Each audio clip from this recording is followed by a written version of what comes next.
Plus, Ultra presents The Grey Lodge, Friday Night Gnostic Book Club. This is the Apophenion Part 2, Peter J. Carroll. We're a group of meta magicians, a roundtable of speculative ontologies, I would say, and we come together in consent. I would have said maybe 6 months ago on an app called X, which is both the 10 and the 11 through time and space, transcending both of those things. And I think that we've done a really great job, both at the transition to the YouTube and also to from spaces. I think we were doing some really interesting things, and I hope that we are blessed by the abyssal gods in all our endeavors. So, hey guys, what's up? Hey Joshua, what's up? So I'll let everybody kind of go around and introduce themselves in the way that they would like to or they will. So, Joshua, why don't you go first? Oh, my apologies. I didn't realize we were live. We are live. That's fine. It's fine. We're casual. But yeah, my name's Joshua, William Birkin on Twitter, and I really enjoy co-hosting these spaces and learning with you all. So, I did a recording with King of Cups the other day. We did a Dark Maga segment. So if you guys are following us on that channel, you can listen to the latest there. And we'll be covering the book, what is it called? Apophenion, something like that tonight. So yeah, I'm real excited about continuing that. I think is it the magic section maybe tonight? So yeah, I'm real excited about that. Thanks for hosting, guys. No problem. Thanks, Joshua. Appreciate it. Yes, we are reading the Apophenion. So I mean, we'll probably start from chapter 4, and I think we'll probably go to like section 9, but like we can see. I have it laid out so we can have 3 parts, but we'll see how it goes. So thanks, Joshua. And Eros, why don't you go ahead? Hey everyone, I'm Eros Up. You can find me on YouTube at Eros Up. I thought that the last episode covering the Apophenion was really good, so I'm excited for this week. Thank you so much, Eros. Yes, it was really good, actually. It was a cool episode. I'm just going to take tonight really lighthearted and just very speculatively because that's how I approach the book. But everybody's obviously welcome to their paradigm and their worldview, as in keeping with a very KO orientation. Solar, why don't you go ahead and plug or introduce yourself in the way you want? Yeah, thank you. I'm Solar Exile. I'm just some guy. I'm a truck driver. I wandered in here. I heard they're talking about magic, so rabbits and hats and stuff. Sounds pretty cool. I'll stick around for a bit of it. Okay. So I can read Dawnlander's notes on the subject, maybe to like open it up, unless anyone has any like initial notes that they want to like hit on first. No, let's definitely go with his. I didn't realize that he had submitted a contribution like that we were going to read that for the show. I thought that was great. So I love the new voices that have made their way into the Grey Lodge. Yeah, that's dope. Absolutely. Okay. Hey guys, I won't read. Sorry, I won't read that part.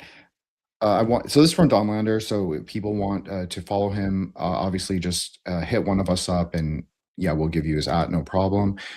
This is obviously easier to do on Spaces, but we'll make it work on here. And of course, you can follow any of the hosts, all their links, their @s, any additional links that they have. I always put in the show notes. And I mean, I'm not perfect admin, but I am trying to like make sure it's all organized and coherent. So anyways, here's Dawnlander's point.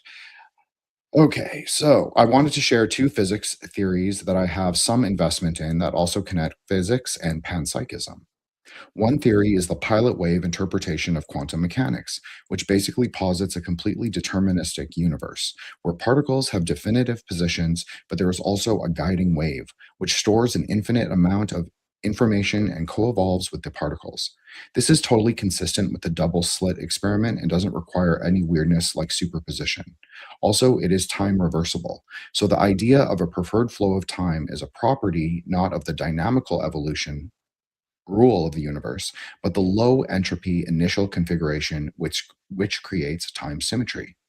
There is a class of slightly deeper versions of this theory called soliton theories, or more technically, something like topological nonlinear sigma models, which is basically the same as pilot wave theory, except it removes the particles because it can explain particles as not being entities, having their own independent existence from the wave. But they are basically compact, finite energy stable solitary wave configurations, like a smoke ring that never dissipates. So the entire universe is basically a single, perfectly mechanical fluid medium with excitations. With the absence of randomness or weirdness, one might ask if panpsychic consciousness can still emerge. On the philosophical level, the belief that free will can still exist in a completely mechanical universe is called compatibilism. I'm not well versed on this, but I find it plausible. One possible mechanism for a universal macro consciousness, where information can flow through the fluid medium in larger scales, is another theory called plasma or electric universe theory. The Discover 1 probe has breached the magnetic field of the sun, the heliopause, and found that the interstellar medium isn't an empty vacuum, but actually has 60 times the electron density of the space inside the heliopause. This can reach metallic levels of conductivity, and indeed massive electric currents have been observed flowing through space with enough energy to create a luminous glow, green flash maybe. So perhaps the panpsychic universal consciousness is mediated by electric flows through space, maybe carrying consciousness and information. So I know that was like a lot to take in, but if anyone has a rebuttal or notes or agreement, now's your time to go for that. Of course, you can go at any time, but I'm just saying if you have a direct response to it, you can go.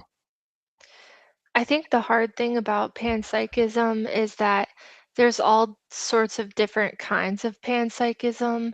Like, there's not a single definition of what it even means or like a single theory.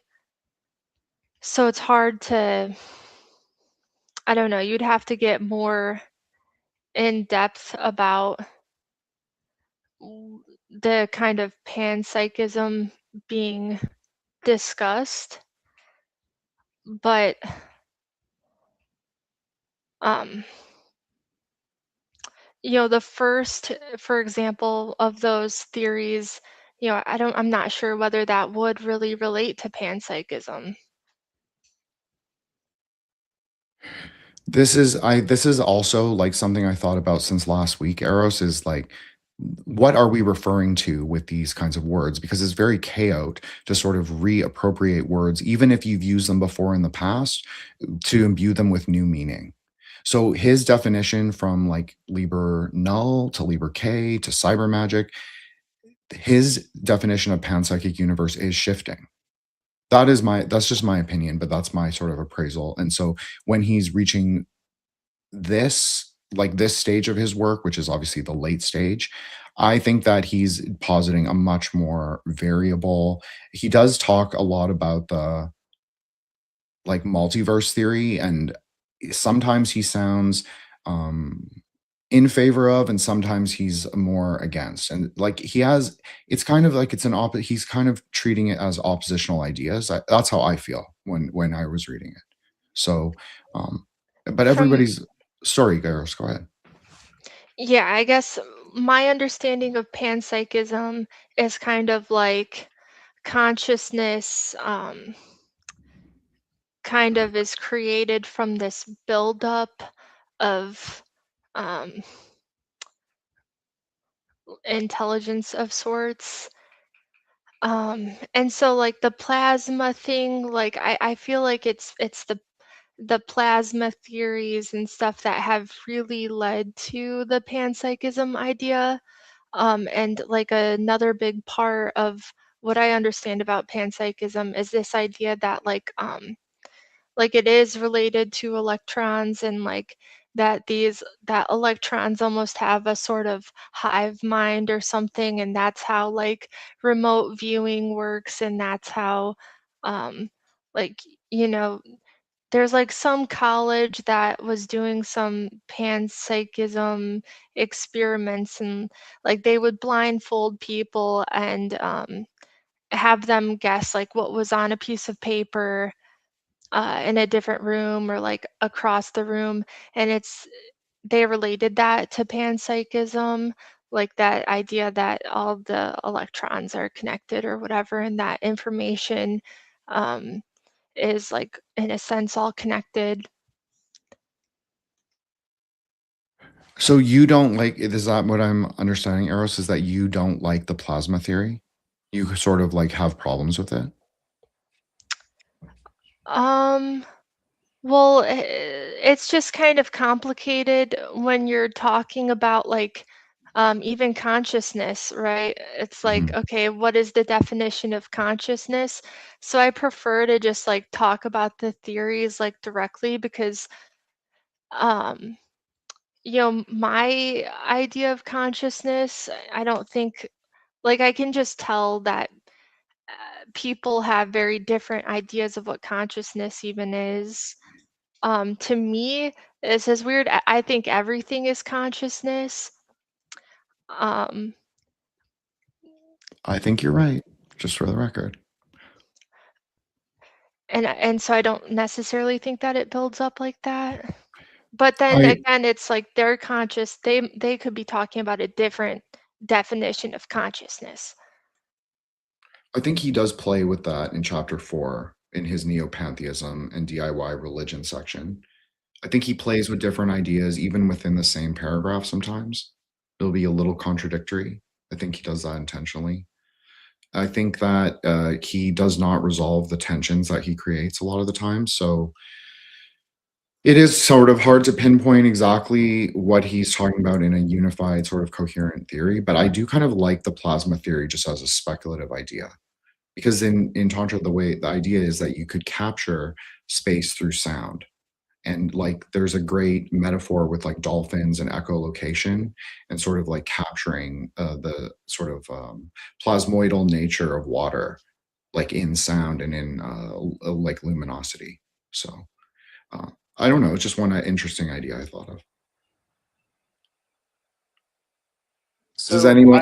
Sorry, yes. yeah, Go yeah. ahead. I just wanted to very quickly. So again, basically everything that Donlander like proposed is sort of like out of my area of like specialization, which are very very small areas to begin with. So it's not surprising at all, right? It's one of those things that I sort of wanted to follow up with him. It's too bad that he couldn't be on the space or whatever. Kind of didn't get a chance to circle back because I've been really busy. But I'm always curious. I'm like, okay, so what does that mean for you? Like, let's say, and I know he wasn't like personally committing to like either like of these things. He was really just saying they're compatible with panpsychism in general, which I think is a useful contribution, right?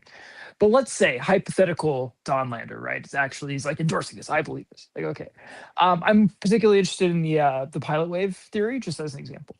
So it's like, okay, so what is that like? How does that affect how you actually like move through the world, like making your choices, right? Like, I'm always, I guess, like more interested because not that like endless speculation isn't sometimes generative. Like I think that that can be useful, exchange ideas, ferment, et cetera, right? But I guess like at this stage of my life and in my practice, I'm a lot more interested in like, okay, so like what are you actually doing with that? Both in terms of like if you're engaging in some kind of initiatory work, you practice magic, like how do you actually apply this mechanically? So there's like the practical kind of side of it, but then there's also like the philosophical orientation side of it, right? Like how do you live your life according to this theory? Like how does it map, right? Also, and I'm not trying to pick on him, right? Because but I think it like fits. I also used to be like a leftist, right? I'm assuming some kind of fairly orthodox Marxist because he's an ACP guy, right?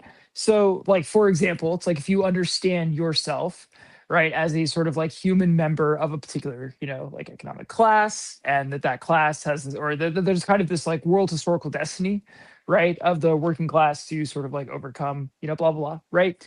You orient yourself, like towards the world, towards other people in very particular ways. And like Marxist-Leninism historically is a very particular and easy to discuss sort of way of being, right? According to an idealistic schema, right? We have the theory and we have like over a century of like praxis, right? Of what that can look like. And so I guess, and he seems to be a very like systematic guy. So I guess like I'm interested if these kind of speculative ideas about what it means to exist, what it means to be conscious, especially given that they kind of diminish the importance of any hard boundaries around sort of like individuals and like individuated sort of nexions of consciousness. Like how that, like what does that mean for you? How's that working out for you? You know, and like I would love to hear that. Unfortunately, that's not possible in the stream, but you know, because I would have a very hard time working within any of these frameworks, just in terms of like living my life, you know, and I think that's why I have a this is my Maoist self crit, right? Why I'm just inherently not very interested in this stuff, because if it were true, I wouldn't care. You know what I mean? Like I would have no basis like from which to give a shit. So like there's almost like there's no kind of like incentive for me to pursue uncovering the possible truth of this, unless it seemed really really compelling to a point where I felt like I was like, you know, you know, just sort of like putting my head in the sand. But I don't. I sort of don't find these things compelling on a theoretical level. But I'm biased in at like every point against them, just because I don't see what they could possibly do for me. Does that make sense? I mean, I mean, I don't know the theory, but from Jin's kind of, well, Dawnlander's short description of it, I mean, it was a good description where I feel like I could get a decent idea. I feel like, you know, that's kind of what I believe in, something pretty similar to that.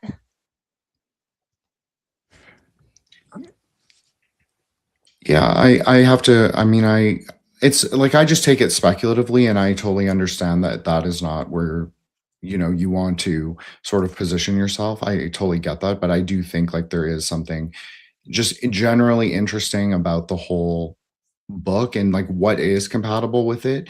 Like I don't know Dawnlander that well. I just he was just my mutual for a long time, and he would engage with all of our stuff. So I felt like that's like just someone who can hang or chill with us or whatever. But so I can't like represent his beliefs So or anything like that. let me again. So let me like posit my understanding. So maybe if I'm misunderstanding, you could be like, "Hey, Solar, you're retarded. You're not clicking with this." Like, okay, which is totally possible, right?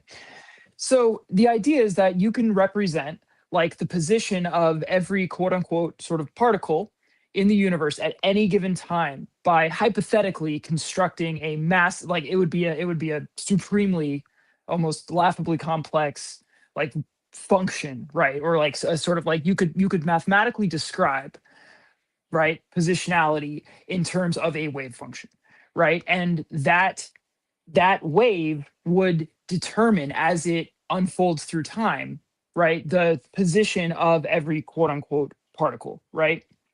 And so if you want to be like, if you want to sort of add, I don't know, mysticism back into it, you could call it, instead of like the pilot wave, you could be like, oh, that's the God wave, right? And so it's sort of like it's entirely deterministic insofar as the sort of mathematical elaboration of that waveform is fixed, right? It doesn't change over time, right? The position, like how, again, the sort of like the functional outputs of that function are going to vary, of course, right? As quote unquote particles move around, do their thing, energy transforms, but the parameters of it are set or are fixed across time, right? It's time reversible. So again, this is like, again, it at a philosophical level, we could reduce it to like saying, talking about just like a clockwork universe or something like that. I just want to say that he, like, in the fourth and fifth chapter, this is he explicitly rejects that model of like fixed I time and was space. describing, yeah, I Oh, was okay, just okay, describing okay, okay. Dawnlanders. Yeah, Oh, yeah. okay. This is not Sorry, that's opinion. my This apologies. is Okay, my okay. understanding of Okay. Dawnlanders' sort Okay. of quick synopsis of the pilot Sure. wave Yeah. theory. I And just so wanted to I'm point that saying, out about his yeah. We're panpsychism. getting Yeah, off into yeah. the weeds for sure, right? Like this is not from the book. This is from our buddy. But what our buddy had to say was interesting, right? So like again, if there's any agency at all to be like, sort of written into this, you might say that by some something that is sort of like prior to that function, or maybe even the function itself had at the sort of like initial sort of like moment in time, the possibilities of defining its own contours, right? Or something like that. But even then it's basically just like, okay, this is this sort of like closed finite system, right? There's no, and again, I've never heard just, and again, it's subjective, but I've never heard like a description of compatibilism that sounded not like complete bullshit. So you can say, oh, well, you know, you still have some. No, I don't actually see how that's going to be possible. But again, that's another kind of like philosophical branch. Anyway, but I just don't. To me, that is. I mean, one, it's sort of like not sort of at a very like schematic level. It's like not really falsifiable, you know, because we're positing things that at least currently we have no way of kind of like measuring, of directly observing. But yeah, I don't know, like if that were true, that like why would I care, right? Well, I think you're there's like a important, well, because it's too complex. Like you couldn't actually do the math like that. Um, and by the time like the math was done, you know, you would be like too much would have happened, you know, that you couldn't have predicted in that time. You know what I mean? And a big part of it is the pilot, right? Because this isn't just like fixed determinism. It's like um, a recursivity. And how I think of it is like, um, you know, nature and us, like we are in the sensory world, we sense things, and we are recursive with the cosmos.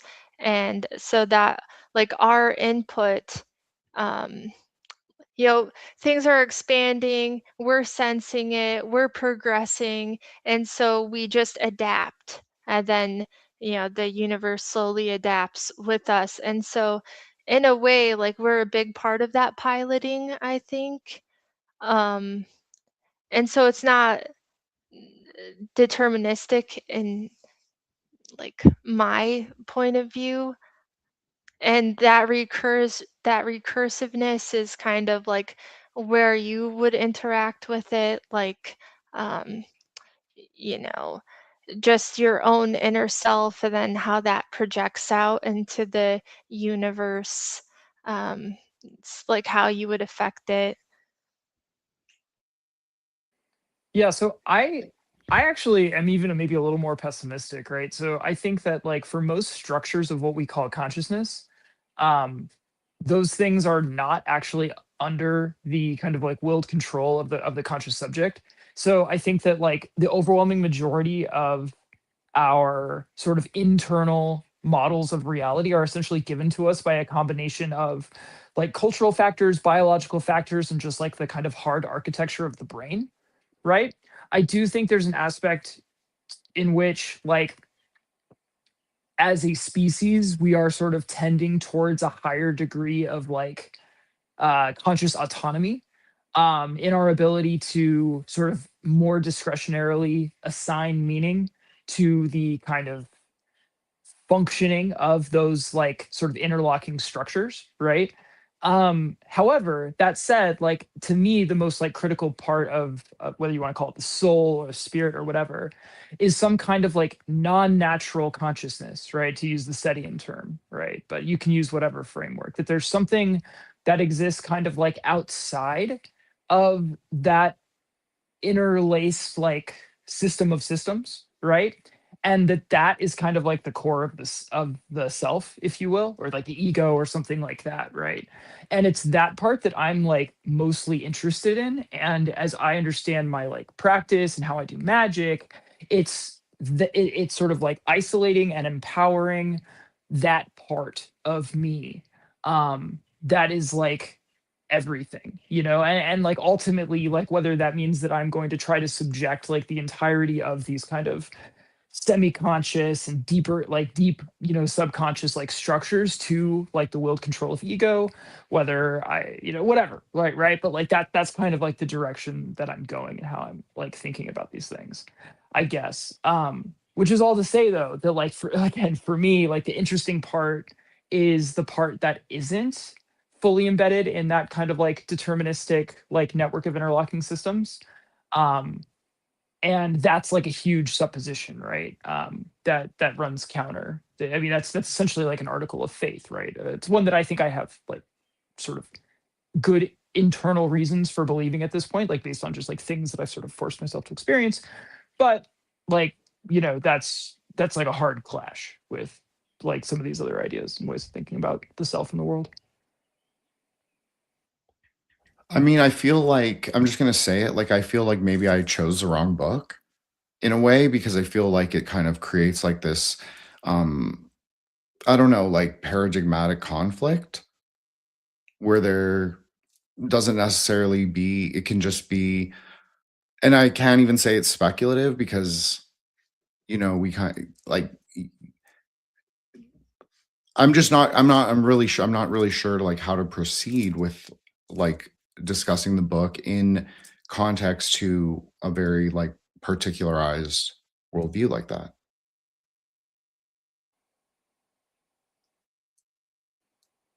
Can I Well, I mean, comment on you don't have something? to. Let me just be really clear because I feel like I'm monopolizing. No, like I just want to say like that's just kind of like I'm just giving you like my perspective on it. This isn't the like cater to solar book hour. You know what I mean?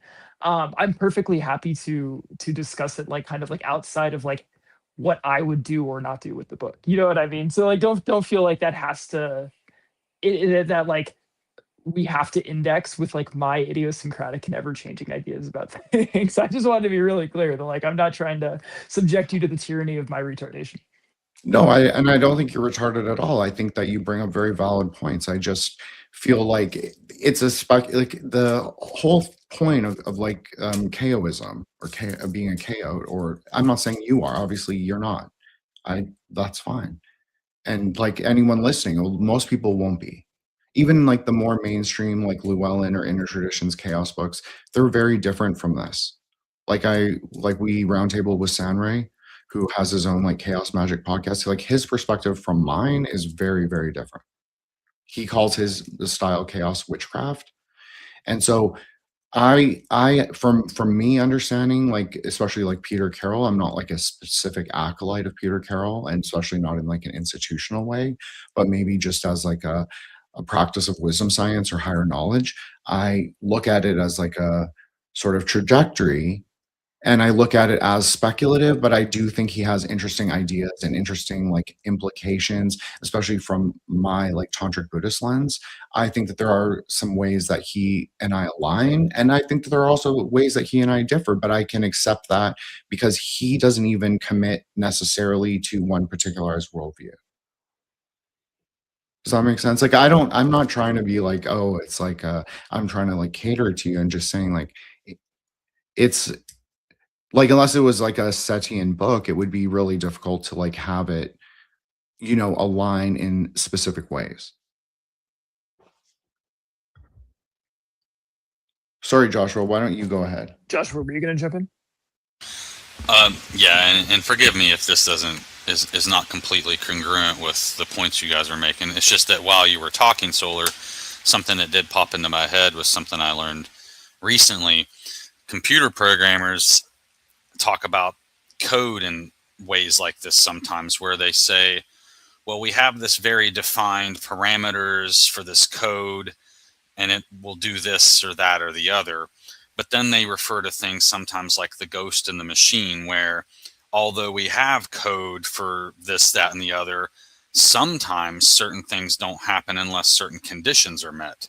And so I think with consciousness too, even the best of us can sometimes be unconscious in our behaviors, right? So I think consciousness might be that special sweet spot, just like with the code, the ghost in the machine. Maybe consciousness is similar in that when the proper environment or variables are in their right places, consciousness sometimes maybe emerges. And that too could maybe even go back to like the first cause, or how consciousness even, started everything or whatever, So that was just kind of something that I was thinking of is, if there is any fair comparison between like the Matrix and our real physical world, that could be one way that it operates, So maybe different logic gates here and there have to align, so on and so forth. And maybe even astrology is partially involved there too, Well, I just want to jump in real quick and say that the first cause thing that's anti-panpsychism. Oh, forgive me. But Well, I also, want to, sorry, Eros, I want to ask a really quick question of you yeah. and then of Joshua. What is the first cause in your opinions individually or in your worldview and like your paradigm? And Solar, this is also for you. If you believe in like a first cause, like what is Like it for the first everybody? line of code, basically. But like a lot of systems will posit like time, the destruction of time. Some will say it's space. Some will say it's space and perception. Like there are different ways to like qualify first cause. Or you say Prakriti and Pralaya, things like that. Like what are the sort of like cosmological or consciousness markers that that you could encapsulate by saying what is the first cause in your sort of like system or cosmology? So, and I'm a electrical engineer. You guys know this. So I've done plenty of programming. Specifically, what I do is like on microcontrollers, and so it's like a lot of C and assembly language. And so I know all about bringing you know, electronics to life, and it is almost like a consciousness, and I do parallel that a lot to what I do. Um, but for me, the first principle, or the first cause, comes from like the first principle, and which is often thought of as fire, right? Um, and I remember just pondering that for a long time, because I was like, fire, how could fire be the first?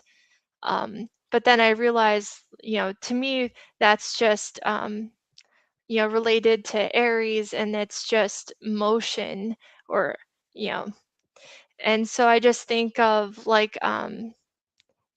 this is how I think of it. You have the one, and then you have the two, and through that kind of difference in potentiality, you have the three, and then the differences in potentiality grows, and it's all based off of this movement from a difference in potentiality.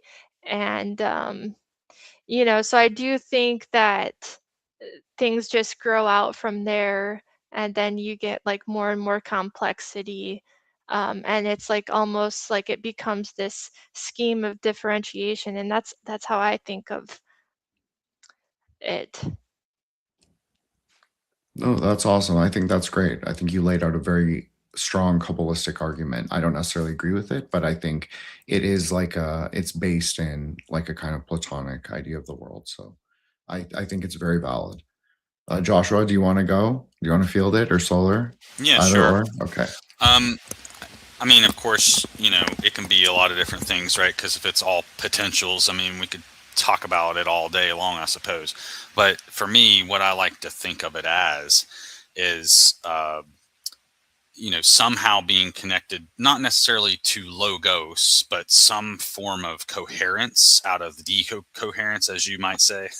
And so, in other words, bringing order to chaos, which I've maybe heard Eros talk about order and chaos before. So I'm trying to use words I know you guys might like, but so I would kind of see it as like the first ordering. Now, is just one order? Maybe not. So maybe it's not really an ordered pairs until it's like, because with dots, it's like, well, you got Ein Sof, but then 2 dots, you got a line, 3 dots, now you got a shape, or so I think it's once it has hit a certain sequence, just like with code, you can write a couple characters, but that's not code yet, right? So it has to have some type of order to it, or like a sequence. And maybe she explained it in a way that kind of helped me understand it, where the difference in potentialities is what actually causes the current to flow, right? So maybe the ordering of the logos or the order itself is that, what generates that flow. And so that's that spark, then whatever that first spark originates from, I think is the essence of the first cause. Now, maybe that's just a syllable, like we kind of talk about the bijus or whatever. So that could be an example of it there too. But I guess if I had to be concise, that would be kind of my in and out of it. Well, I like that you pronounced bija as a bijou, because that's obviously French for jewel or gem. So I actually think that's quite interesting if you look at the tree of life as like a series of gemstones with light passing through, which is a very valid way to look at it, because you can relate them to inner tantric and planetary meanings, right? Using alchemy and all of the doctrine of correspondences. So I thought that was cool. Okay, Solar, do you want to field I this? was hoping you were going to jump on that and make something of it. So maybe you're not disappointing. Yeah. I will disappoint. I don't know. I am increasingly skeptical of theoretical elaborations in general, but particularly like on this. Like, to me, this feels like wildly speculative, and I feel like there's a certain like you can almost like very like transparently and methodologically like trace the contours of human logical attempts to sort of like causally explain, like so it's like through again you're trying to like impose this almost like formal logic, right, onto like the actual world, right? Like, well, there had to be this thing, and then because it's I don't know, like, to me this feels like the construction of an artificial language more than it feels like an actual compelling account of stuff. But that would apply to like literally anyone's answer. I'm not taking any shots. It's just like one of these things where it's like, okay, so we're building like an abstraction. We're building a model that tells me a lot about your words and how you understand causality and like procession. I'm not necessarily convinced that like those things tell us a lot about like the origins. And I don't know that stuff is like really knowable. But I say that with like immense curiosity, right? Like, I hope that I am able to develop whatever it is that is myself enough to get to a point where I can sort of take a peek, at least a little bit more behind the curtain, than your average like human being gets. Well, but sephirotic experiences are absolutely possible, I believe. I don't think it's speculative at all. I think, as I've told you, I think it's mapping the esoteric cartographies. Now, are we constrained and limited by analogical and like constructivist language? Yes. That's the paradox. It's a paradox in medieval Kabbalah, and it's a paradox in post-Larianic Kabbalah. David Heim Smith would say it's all resolved in, well, he calls it Orion Sof. So in like this layer of like ultimate reality, non-duality, Rigpa, Diamond Thunder, whatever you want to call it. And may I make one more additional comment, is that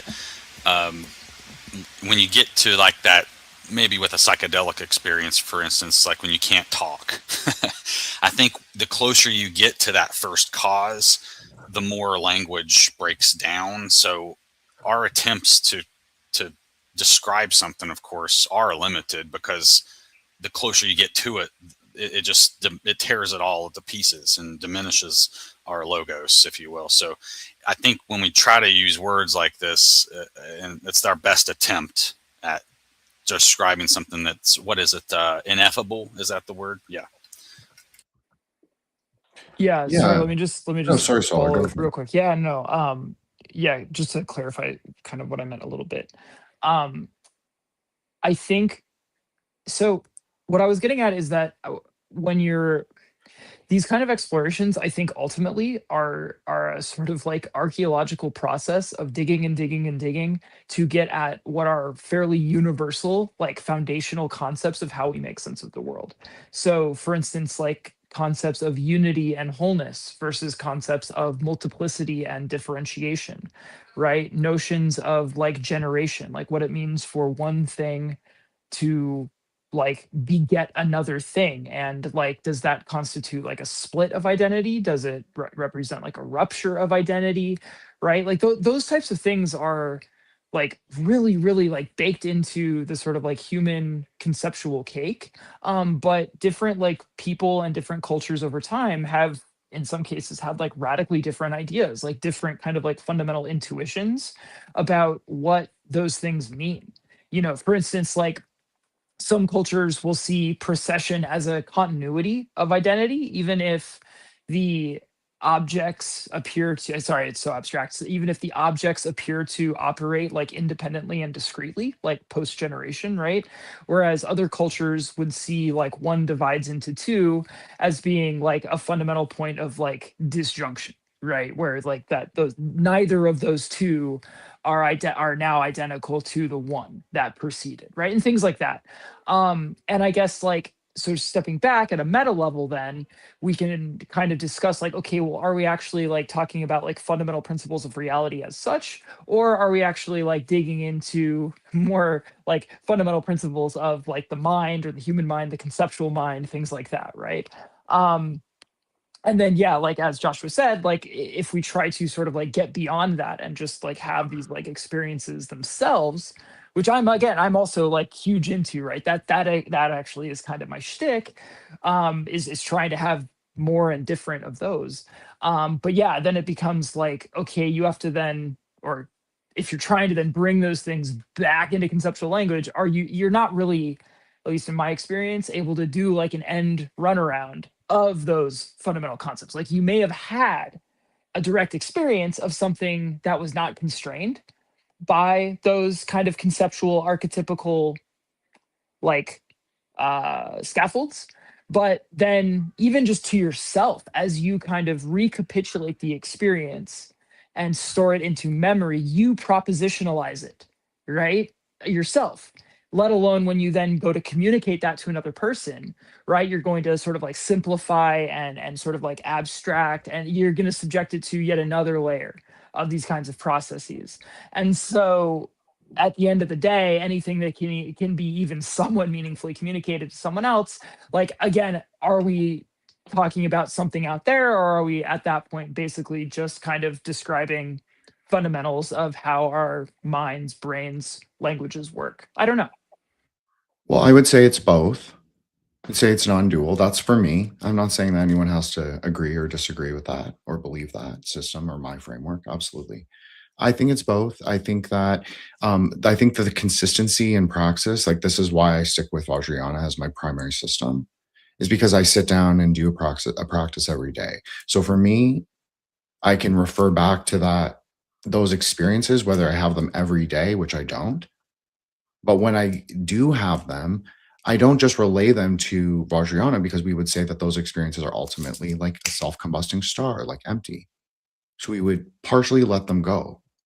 So I wouldn't try and reify them with conceptual language. Now, if I want to go on a live and communicate them, that is obviously why I use K-ball a lot, because I find that to be a very efficacious, sort of not universal, but like it's widely accessible way to describe something very similar, if not the same thing. That's just for me. And I think like if I like to look at, I don't want to overly reference him, and I'm not trying to, but I think DCS talks about this is like it's like the constant mapping and like doing the sadhana for him, and then coming back and then like looking at the black page and then being like, what ways do they arise? And then he looks at the Lurianic or even the older texts that are like not translated in English, not well known, and he's saying, okay, is there interesting ideas that we can winnow, that we can distill from this that match what I'm doing or match my experiences? So for me, that has always been what the Grey Lodge is this sort of like meta-magical, quote unquote, theosophy, like a kind of high IQ syncretism, to use like a very timeline, like very facile way to just like encapsulate it. Like, are there similarities? And like, I'm interested in the resolution of paradox. This is obviously from K-ball, and it's also from Tantra. especially Mahayoga. We always want to resolve paradoxes. Paradoxes resolved in your own mind, but also in the consort, which is your own breath and like the sort of activities that you do in the world, like mind, body, speech. So that is one way you could understand that, is like you were saying, like, how do you live your life? Well, one thing I always said was like your great work is at least partially, if not mostly, in the ways that you live your life. So for me, all these speculative ideas have a very pragmatic component to the way I live my life, whether that's Kabbalah, whether that's Tantrayana. I try and be like much more middle path oriented, as we've talked about many times, like all of us and privately. I believe the middle path is a positionless position. I don't think it orients us to a particularized worldview, identity, or fixed self. But I'm not like I would not like defend Peter Carroll when he's talking about like the multiplicity of identity, but I understand that what he's talking about is something that other people believe or have articulated into the world, like masking. Like I think that's very similar to like to use something from the timeline to like draw something from Twitter or X. I think that is a very similar idea. It's like your identity in perception to someone else. I don't necessarily believe that, but I'm saying that I can acknowledge more broadly that it exists, that people believe that and actually practice that. So what I'm trying to say is that I try and utilize the speculative ideas to sort of give myself greater connections, like to writing or to the show or to how I relate to other people. And I've always said, like, I try and approach things through bodhicitta. Like, I'm not perfect. I would never say I was at all. 100%. Like, I am not a saint. That's why my show is called Threshold Saints. I'll never be like fully a saint. I'll always be like in that liminal positionality. And that's fine, as long as I can reconcile myself within myself. So can I ask a quick question? Sure. Because I have used the language of masks before, but kind of just in my own way. And obviously, this is one of the kind of like central ideas. We talked about this a lot in the previous book club, right? Because I think it's from an earlier section of Apophenion. What do you mean by like quote unquote masking that you just referenced as being something kind of in contemporary occult practice? Like it not super in depth, but just like is it? Yeah, just could you say like a little bit more about what other people mean by that? Well, I don't know if it's necessarily occult in the sense of like the occult materials. Maybe I misspoke. So if I did, I apologize. I meant more like how people discuss on like what I see on my timeline. If the people talk about like masking and tism and like how to relate to people, and that you will utilize different identities that will sort of allow the other person to be comfortable or more open or more reflexive with you, or you will adopt traits that you appreciate about other people. Like for me, I've spent like most of my life as a loner. I think that you kind of know this. So for me, that's not my natural inclination, is not to like adopt like any identities or fix. Like I just kind of move through the Gotcha. world. That I'm a little more chaotic, I guess. And Yeah, I no, just no, kind of okay. move through the world I as think I I am. think I have a Okay. good sense. Like it's like this sort of like social interface layer, right? Like you're constructing a very like particular intentional kind of I am going to be sort of like this person with these parameters, this behavioral like routine set in this context, right? And you just kind of do that.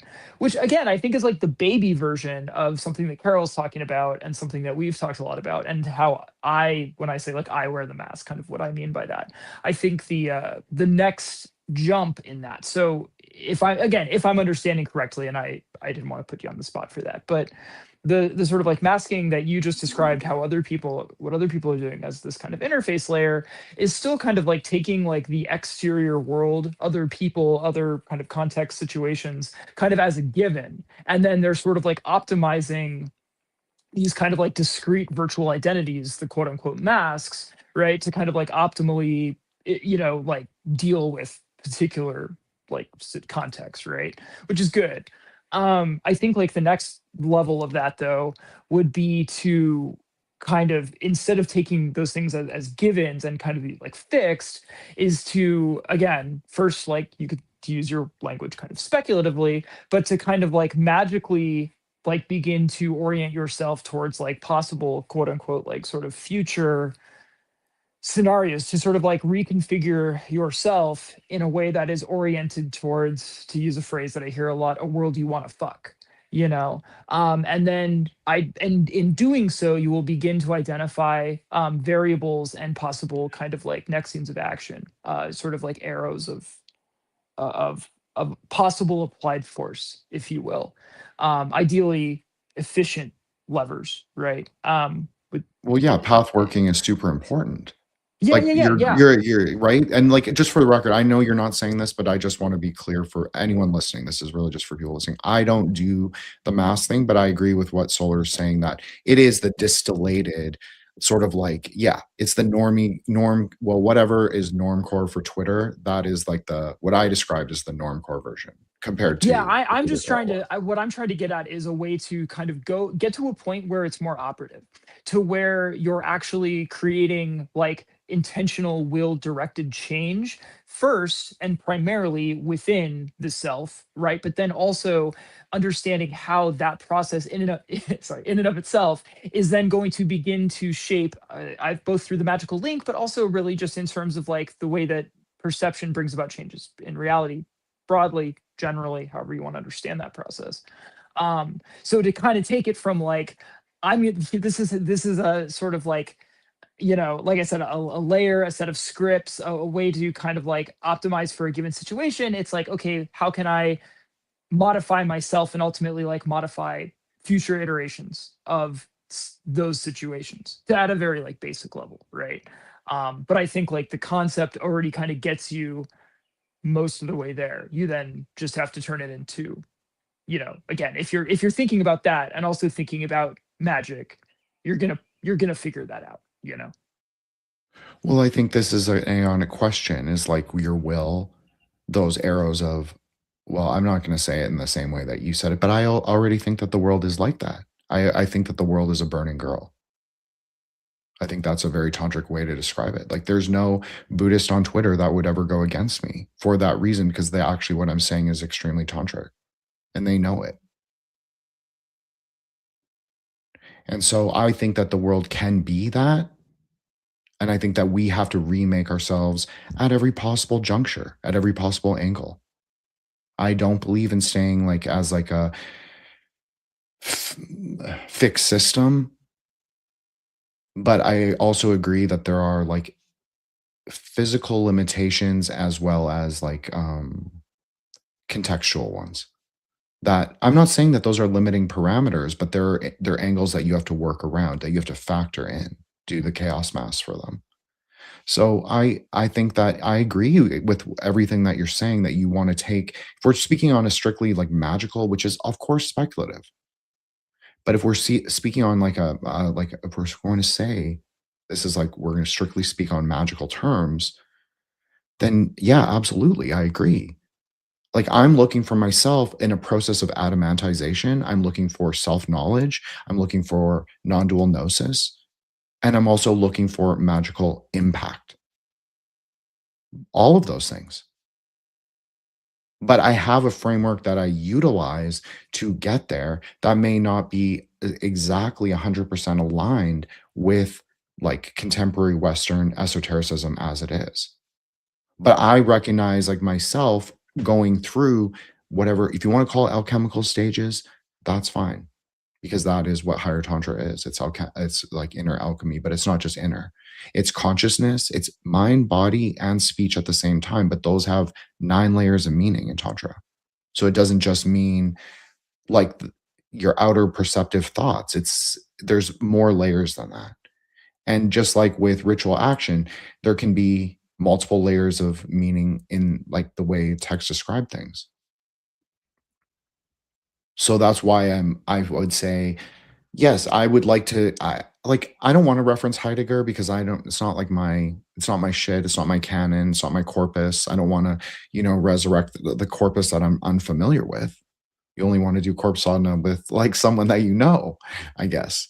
And so for me, I wouldn't say design, but I know that a lot of people use that kind of language, and that's fine. That's one way I think to describe what I'm talking about. If you want to call it initiatic processes, absolutely. Walking through the different gates of the mandala, that's exactly what it is. Like no commentary on the higher yogas would ever deny like any of these kind of Western, like the way they affix their language to the processes. But we're just talking about like an older Sanskrit layer. So for me, I guess I'm interested in like I would like to look at primordialism in a way, but also like look aeonically, which is also looking forward. So that might sound like a paradox. But again, I believe that all wisdom science, both practical and speculative, is intended to resolve paradox. And I think where people get very wrong is they tend to ascribe magic as the system in and of itself. Magic is not the religious framework. Magic is not the, ultimate secret meaning of the universe singularly fixed. It just is like, that's why I like the chaos approach. I think that because chaos is expansive and it is, at least the way they describe it, and it's all pervading. And so how do we partake of it? It's very much like flux, like when we did those recordings for Aeon of Flux. I think it's very similar to that. I think it's like Eros and I have been talking about this in like Kabbalistic terms several times lately, but you can just basically alchemically reduce it down to the planets and say it's the Binah, Hokmah, or Saturn. Sorry about that. Saturn-Neptune connection. It's a process of constant dissolution and constant densification. They're always in constant destruction and recreation of each other. But they don't really allow the sort of like even DCS agrees with this. It's like those two Sephira are the ones that are the primary. Well, you can say that they are the governing force of Zimzum. Although you can also say that about Gever and Hesed. But anyways, but they are a primary force of Zimzum. So, but they also can be sort of remade by the magician, by the sorcerer on the carnal ground. They can be remade into Dath. And that is sort of what I find very radical and very interesting, because it's kind of positing that you have to be an agent of like the hyperspace kingdom, rather than just saying, oh, I'm a passive receptor to higher experiences. But no, it's more like what you're saying. You're using the arrow or the chariot to move higher, even past the egoic consciousness. Because one way that I would conceptualize Dath, and this is not just like a Jin remix, it is actually like this would be considered like a metaphysical quote unquote truth, relative truth, but close to primordial truth, is that Dath is sort of like the carnal ground of ultimate reality. It's like it's a dead place. You have to bring things to it. You have to make something there. You have to, I mean, this is not obviously a direct quote, but Jumi Palmer would say, you have to bring the diamond thunder to it. You have to bring the Vajra Vega, or you have to aim the arrow into that space and let it fly free and like not be worried or fixed necessarily because it's smoke. That's the radical. That's also like, I'm not trying to bring this up to alienate anyone listening, but this is something really interesting about Kala Chakra, is it assigns the air as gray. So you're firing a blind arrow most of the time. But what if your arrow is actually made of the particulates that exist in the air? Not necessarily that you can see. Maybe they're empty. Maybe they're massless. Maybe they have inner luminosity. Maybe they're metallic. That's a very tantric way to think of it. Drawing the quicksilver, drawing the 5 like magical alloys: gold, silver, copper, meteorite iron, and quicksilver, as I said. But there's other processes that go along with that. But that's what you're doing. You're drawing those things, whether you're saying literally like actually doing alchemical works with those metals, with metallurgy, or you are understanding them at a deeper layer of like meaning. So maybe they'll have different ritual implications or different like activity implications in your mind palace or in your inner world. And you're going to sort of disaggregate them. So clear your misperceptions of them, like allow the husks to be scattered away or discarded. I think discarded is probably better. Or transformed, if you want to say like the carnal ground, you're fertilizing the carnal ground with the flayed corpses, the husks. And then whatever is left, you're drawing that, and that's the true essence of reality. But again, because we believe in like relative and primordial truth, maybe that is why I'm very comfortable sitting in a place of relative truth, because I understand most things to be relative truth.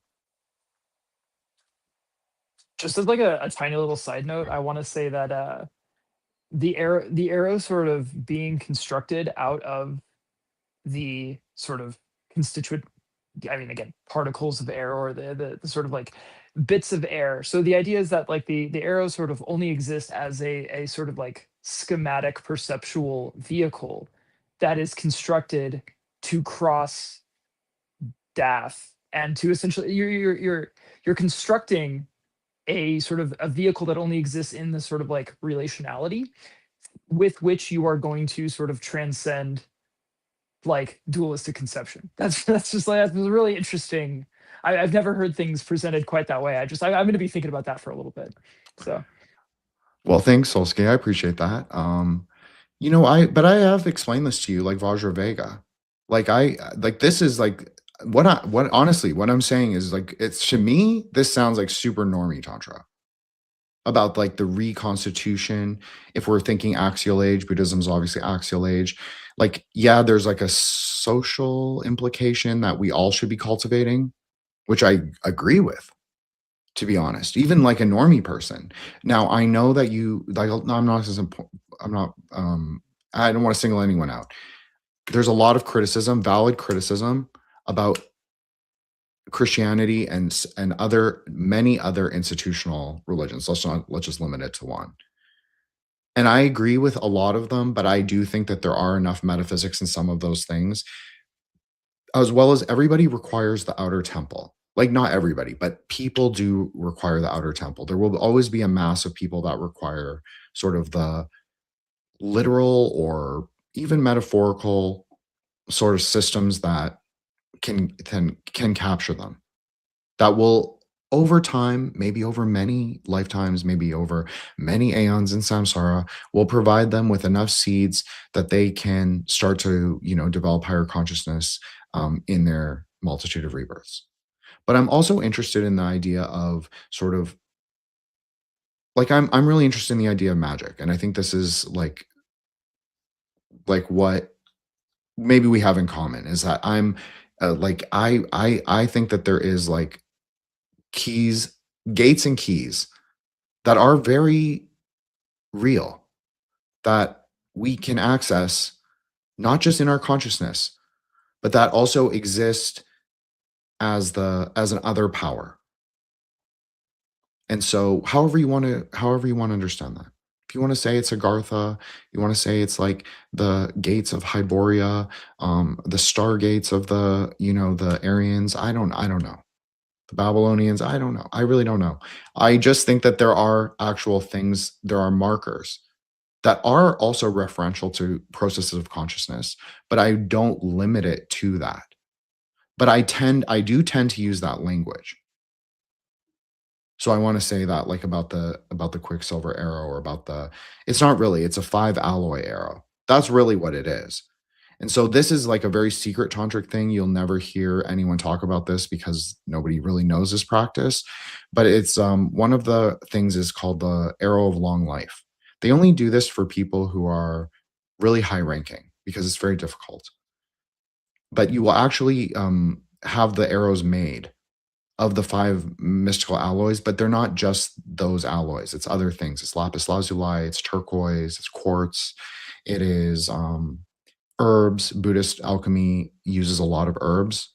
I know this sounds like very village shamany, but it is true. Like, as we've done the Lurcy series, and I already knew this, but it clicked for me that I was like, oh, okay, this is where Buddhism is talking about the yakshas, is talking about like dialogues with the, with the waterfall mermaid or with the fairies or whatever. It's because it's like the interconnection with those things in our perception, but we're sort of in dialogue with the natural world because we're kind of divorced from it because we understand ourselves to be individuated, even if we're not. I do believe that people can be obviously individuated, and I would hope that everybody would choose to be as much as possible. But I also agree that like if people think of themselves as like more dualistic conceptions and they're sort of like not interconnected with those natural forces, dialogue is sort of what bridges that, at least in a tantric way of thinking. Discourse breaks the dualism. So, the plants bringing that back is bringing the sort of naturalistic and like phytochemical elements into the like metallurgical alchemy.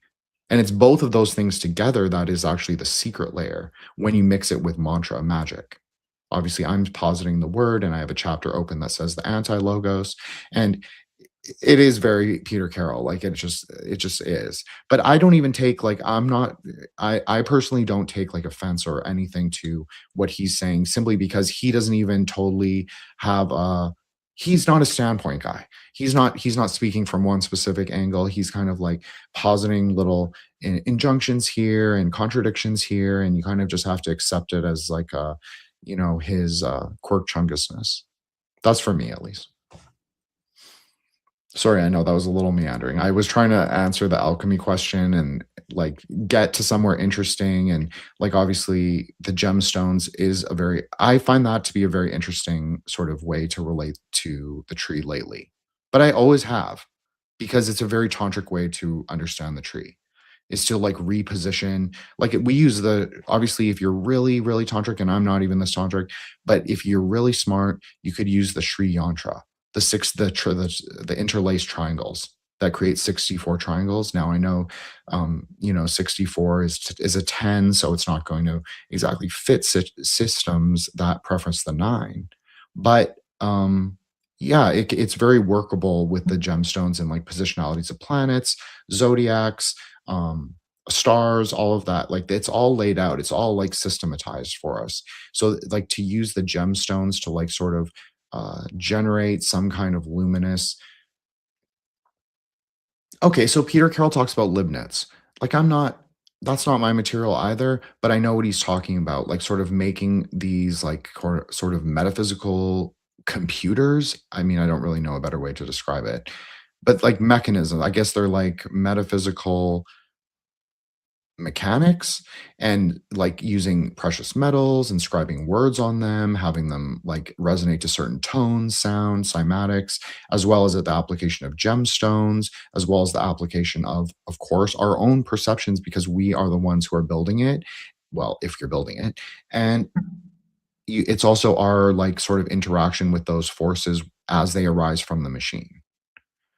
So what I'm saying is I think that that's also the same as what I'm talking about when I'm talking about like the alchemical era. And like even Yeah, and just to sorry, underscore like Saul. how no, sorry, it just reminded me of something I encountered a couple of years ago at this point, so I'm only going to be able to reference it in the most vague terms. Sorry, but yeah, something that I think it's Jason Reza Giordani, in one of his books on like psychotronics and stuff, he references this like series of experiments that was apparently conducted, where they started with some kind of machine, right, that this guy had invented to essentially like allow for some kind of like very low level, but just like statistically significant like psionic operation or whatever. But then what they found is that people, because it became sort of a popular thing, right? And so people were essentially reproducing the machine, not according to the specs, but according to the schema of the machine, right? And so they were essentially like abstracting it to the point of like reproducing this machine on like cardboard, like literally just like drawing like where the original had like knobs and dials and stuff like that. Like kids were just like drawing that on cardboard with like crayons and markers or whatever. And even with the like caveman like abstracted version of the thing, they were still able to reproduce like statistically significant results, right? The idea being that like most of where this is happening is obviously like in the sort of like layers of perception and belief, and it's much less to do with the sort of like, again, huge air quotes here, right? But the sort of like out there particulars of the technology as such, you know. The technology is mostly like in perception more than it is sort of out there. I found this interesting though, because again, if you're describing this from a Buddhist perspective, you'd be like, yeah, obviously we told you so, right? But this was within the context of a very like Western materialistic, you know, like psi stuff is basically just like, you know, I love science plus plus, you know, just it's like a little bit more, like a little spooky on top of materialism. And they were still kind of encountering these results, which I just thought was really interesting. No, it is really interesting because, of course, we told you so. But I do actually, but also I was thinking when you were describing it, I was like, you're saying caveman, but actually that's not caveman. That is just return with a V, to the primordial reality, which is like that we use like a Pemba. The most classical of all ritual technologies is a chalk, a piece of ritually prepared chalk, and the primordial ground. This is like the basis of all tantra. This is the seals of Solomon. This is Ars Notoria. This is like the Picatrix.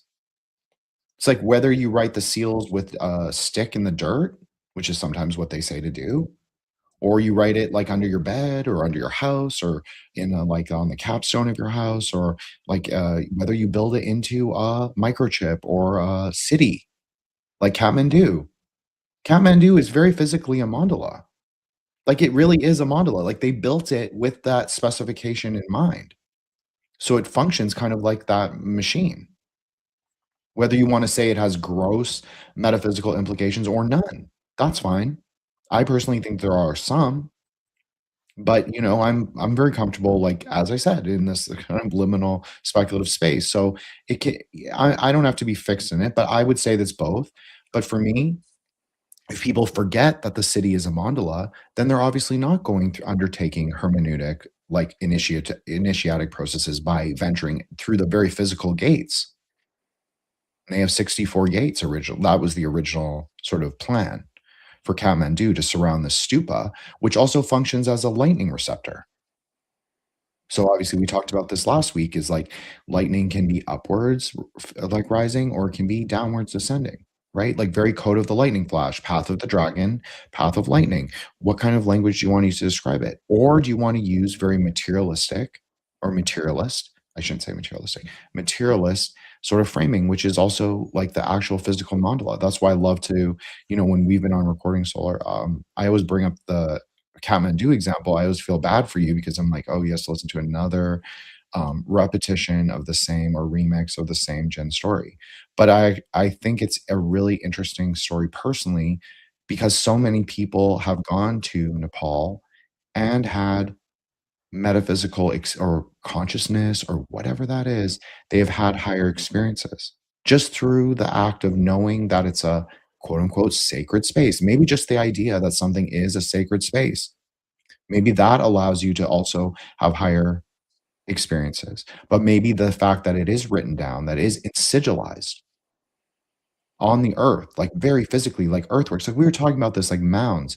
Mounds are so profound. And this is where I differ from a lot of the parapolitics people, is they will say, oh, the mounds are this thing, this thing, this thing. But that's all speculative too.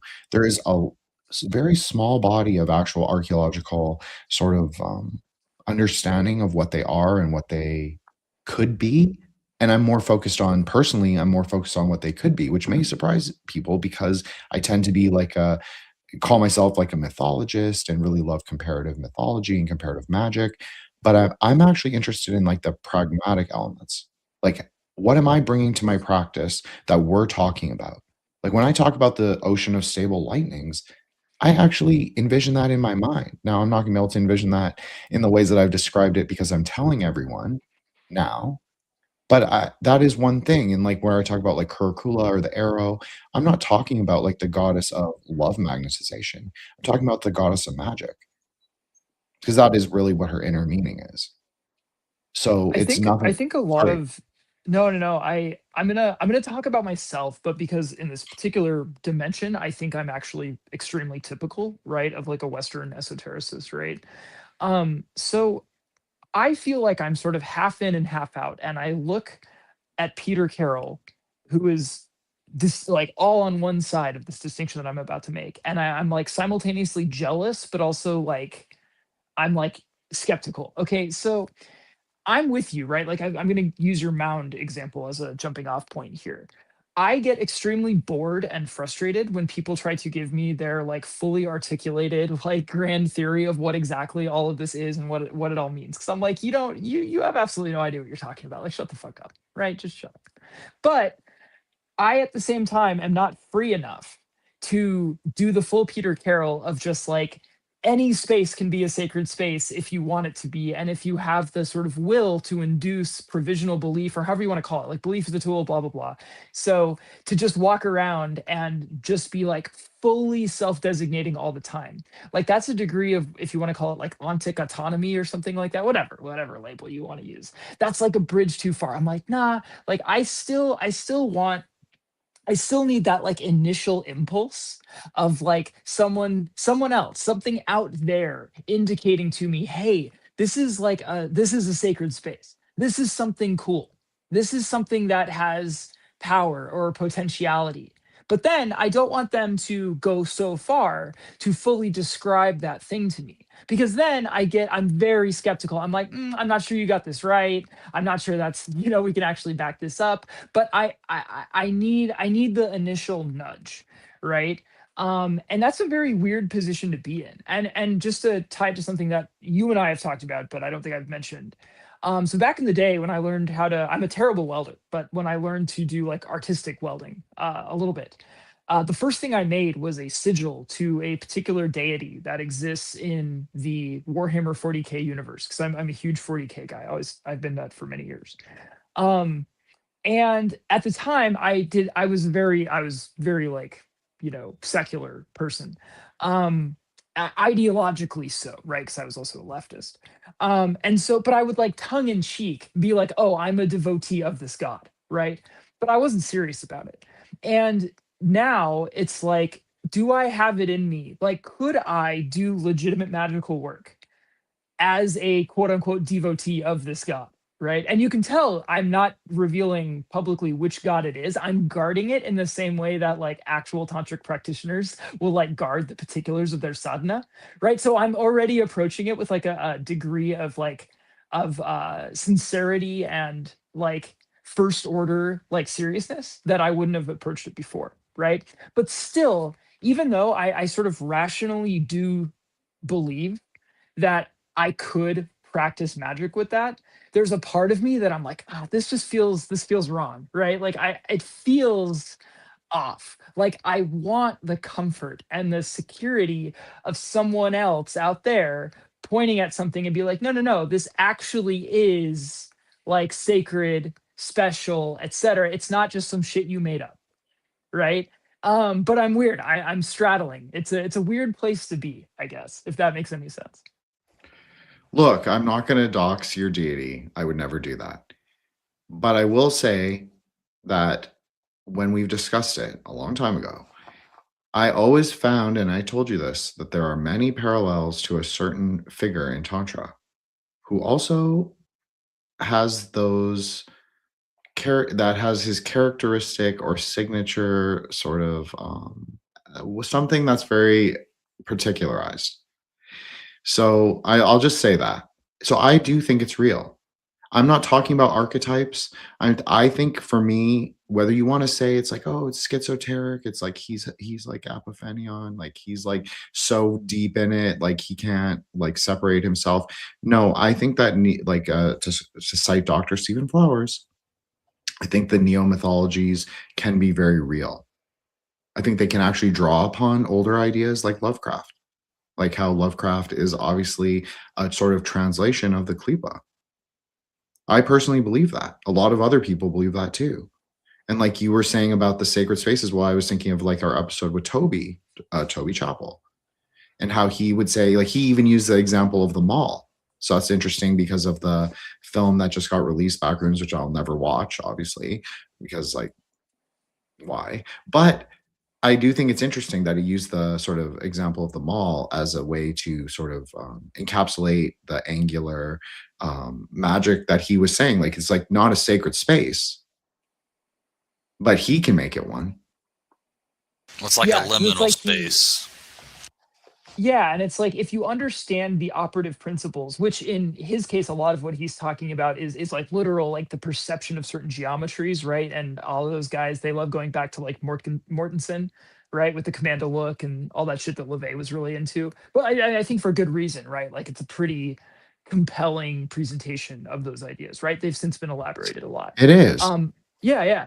But anyway, like that's because they're approaching it. They're like, oh, we have some understanding of like how we're interfacing with this, how this is affecting us like perceptually, right? And that's what makes it like again, not necessarily a sacred space, but like something that we can use more than an unmarked space. So let's say like an operative space. Yeah, no, like I respect it, and that's what I'm saying. Like rationally, I can do that. I can think in that mode, and I can get into it. But there's this part of me that's like, I want, I want, I find myself like looking for that. Well, like okay, I mean to use your language, like when we talk about like other power, right? Like when you're doing like certain deity practices or whatever, you're there's something that is like outside that like contributes to what is happening. I'm sorry, I'm trying to be very general, right? In No, that. that's fine. You're doing a good job. And it's like, does Peter Carroll experience that Yes. when he's invoking Apophenion? Yes. However, and I don't doubt that. I think he fairly explicitly like talks about that. From what I remember, it's been a few weeks since I read the book at this point, but he has an explanation of that I find not that it's like I mean, it's just like it's kind of like a bog standard like sort of psychological explanation for it, Mhm. among other things, right? It's like magical, but like the thing that underlies that is like fundamentally just kind of like a sort of quote unquote mundane like psychology. Mhm. And I think that's different from how a dharmic practitioner would describe Mhm. the sort of the nature of the other power in deity practice, I guess is all I'm saying. Yes. 100%. I mean, you're totally right. You're even right to pay, like, you're even right to criticize him. And I didn't mean last week to be like, I wasn't trying to like stand Peter Carroll. I just think he's interesting and cool. And you know how I am with things that I think are cool. I just like kind of like probably get stars in my eyes a little bit. But no, I'm not a Dhyana person. I'm not a mind only. I've never been. And that's not how, if we're talking non-dual, like Vajrasattva tier tantras, that's not how they are understood either. I'm not saying that you posited that. I know you don't think that, or at least you don't. At least you know that that is not how I understand it. I'll say it like that. Hey, I got a question. Would would what we're talking about here possibly relate to the phenomenon known as Jerusalem syndrome? Like when somebody visits that area, they become psychotic and ultra religious, or also the two other disorders that kind of relate, Stendhal syndrome, which people have like physiological symptoms when they see objects of great beauty. And then this article here is also giving a final comparison with something like on the other end of the spectrum, Paris syndrome, which is like a very underwhelming, or when something doesn't meet the expectations one had in their mind already. So it's like those two extremes, but then also Jerusalem syndrome is kind of unique, I guess. But does it relate maybe at all to what you guys are saying, like these spaces that are sacred, triggering things like that? Okay, I'll go quick and then Solar can go. Because I have a concise answer for once. I think that if we're speaking of what like Peter Carroll would believe, I think he would say it was Apophenia's sister, Pareidolia, that would induce sort of like these manic, um, religious manias. I think that's even what he sort of describes. He even says like all institutional religions are retarded. I mean, that's like a direct line. I'm not trying to say that to be an edgelord. Or he calls it mental retardation. So yeah, he definitely does not like that the sister of apophenia. He believes that sort of the unprepared consciousness. I mean, I don't know if this is his language. I'm just going to use my dharmic language, so I apologize in advance. But so how I would understand it is that like someone who's not like prepared, and I don't mean like necessarily initiatic. I know that's Solar's language, and I understand that from like Evola and from other things. Absolutely. And like there are different stages of the marga. That is 100% true. So like someone who is not prepared in the sense of like their practice isn't, well, I understand the marga to be different, a little different than like maybe a normie tantric. So maybe I won't go into that. But I think that, yeah, I think people who aren't prepared, as in like they don't have a stable practice, they aren't like working to higher like degree goals of wisdom science, and they aren't they're not prepared in the wisdom science way. Like they're not actively engaged with wisdom science as a text, as a textual practice, as a speculative practice sometimes, like speculative Kabbalah, that can be really useful to help think of path workings and the sort of resolution of paradoxes that you create as a magician or that arise in your own life. You can utilize that. That doesn't mean you're doing it for magic. It's just that you're speculatively looking through it. And then when you go to do either ritual or just daily sadhana, you can work through that path working. That's even how I treat it. That's very much how I treat it. That's when I like study the DCS text, or I'm reading like Ramak or whatever I am reading about K-ball. I will literally think about it and I will work through the path and I'll say, okay, well, there's this paradox that arises, and I'll try and work through that in sadhana. But first of all, that starts in my own mind and in myself, and all the paradoxes that I am and all the polarities that I have to reconcile, which are innumerable, really. So anyways, Solar, go ahead. You can totally take this. Yeah, sure. I don't know. It's kind of weird. It's I feel like I'm gonna go like just like shitty like grad student on this direction. But yeah, so I think that cultural facts and basically like elements of every aspect of like the sort of superstructure of culture or cultures involve human actors as participants, and then perhaps the more willful or self-conscious human agents, it involves them as interpreters, right? I don't think there's any way to ever sort of like get outside of there's an inherently dialectical relationship that is entered into any time we engage with what, if you want to call it like a cultural fact, or basically, yeah, these sort of like this sort of shared sort of web of sort of cultural like significance, like signification, right? And again, that goes for historical facts, which are essentially just like cultural projections onto time, or just like things that we encounter on a day-to-day basis. We was kangs. Yeah. So I think that what happens, and again, I don't know, it's not my field at all, right? But I think there's a sense in which, when a person who is already heavily under the sort of influence of certain, like, whether you want to say like archetypes, right, certain forms, certain myths, right, like for instance, someone is deeply invested in judeo-christian, Jewish or Christian or whatever, like some kind of like normative spirituality, right? And they put themselves in a very like physical and like mental, in this direct sense, like sort of at what they consider this nexus point of forces. I think one of the things that can happen, like Jerusalem syndrome, right, is they essentially like allow their consciousness to sort of be like flooded or like overwhelmed by what are for them incredibly impotent like narratives, right? It's not just that these archetypes aren't static, right? They when you engage with them, a sort of dialectical narrative begins to unfold, right? They pull you in, and these people aren't operating as abstract operators, quote unquote. No, as like distanced interpreters, which is itself a dialectic, but it's different. They are almost welcoming this process of being overwhelmed or being phagocytized, right? By being nommed, right? Sort of by the narrative. They sort of cease to exist as discrete individuals, and they become wholly dedicated to a role, their participant role in a particular sort of archetypical narrative, that is directly like that is what unfolds when they put themselves in the presence of these archetypes or these symbols, right?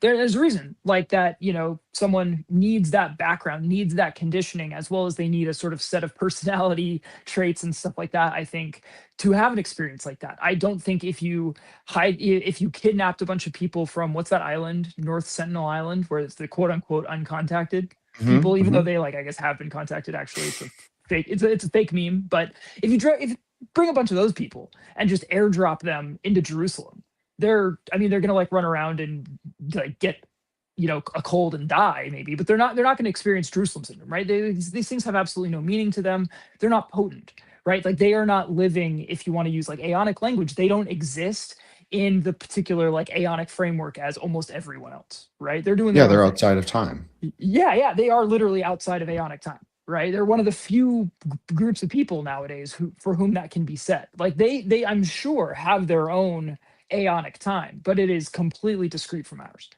And so yeah, like I'm not trying to like provide like an actual like, you know, fucking pathology here of that, but to me, I didn't think I was going to be an archetype guy, but like that feels like a better explanation than any other way I have of making sense of that type of weird behavior, you know?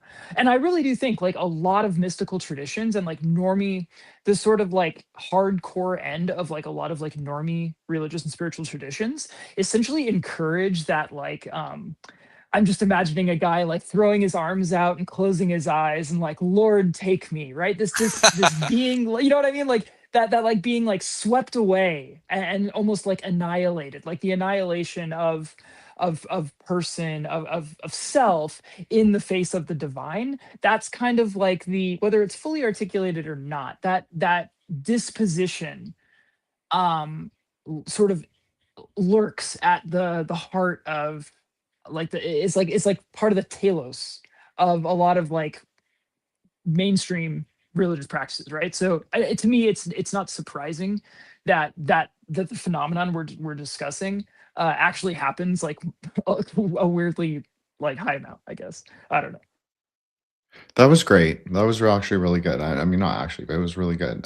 I would argue though that perhaps the North Sentinelese Islanders are within Aeonic time because they're Stone Age or whatever they are, and that we're in perception of them. So by that nature, by our perception of them existing, they do actually exist in Aeonic time. I know this is like getting a little too like Dharma pause and like speculative universe, and I get it, but I just want to say that. But I mean, I also think I do think that the symbols, and I am surprised to hear you use the archetype language. I guess I'm the only non-archetypist left on the panel, but that's fine. I think that there is like a metaphysical potency, but I think you're right that it exists mostly in our perception. So I don't even think we need to understand it though, because I think a lot of people will enter into like normcore religions like Catholicism or like Islam with the hopes of going into Sufism, or Judaism with the hopes of becoming like you know, one of those like rabbis that does the lightning strike like on his enemies, like all that stuff. I do think that there are symbols that are within that people don't fully understand what they are. They're just at the outer density layer. And so maybe they'll never in this lifetime understand what those things are. But I do think that sometimes those things can also be seeds. I know, you know, like seeds of the pomegranate or seeds of Dharma, and they can actually expand in someone's own consciousness. And obviously, we would give like a long winded, or I shouldn't say we, but Buddhism would give a long winded sort of causal, like karmic relationship as to why it's like right for that person that they've ripened in this time. And so, you know, the metaphysics of the system that's even maybe not even accessible to them at the esoteric level, maybe it unfolds for them to a degree in their own mind, so they're able to actually do it themselves. So I don't necessarily know if I agree or even disagree with that, but what I do think is that they do hold sort of kind of primordial potentials. And I think that also the inclination to destroy your body is something we discussed when we did the Dion Fortune book, like those a million years ago.